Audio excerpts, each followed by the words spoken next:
సంప్రదాయం ఎట్టా వస్తుందంటే నాగుల చతుర్థి కార్తీక మాసములో పావన కార్తీక మాసములో స్వీకరిస్తూ ఉంటారు. ప్రతి సంవత్సరం కార్తీక మాసములో పావన కార్తీక మాసములో నాగుల చతుర్థి, ఈ పవిత్ర శ్రావణ మాసములో నాగుల పంచమి అంటారు.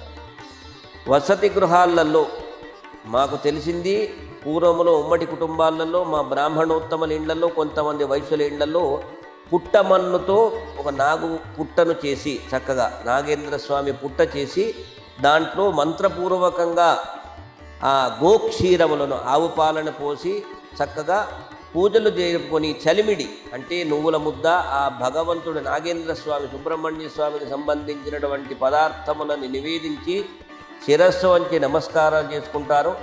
సాయంకాలం సమయమున తోబుట్టువులను, అన్నదమ్ములను పిలిపించి కడప ఇంటి ముందుగా ఆ ఇంటి యజమానురాలు చక్కగా కడప కడిగి లక్ష్మీదేవిని గౌరవించి ఆ అన్నదమ్ములకు ఆ పుట్టలో పడినటువంటి పాలతో కళ్ళు కడుగుతారు.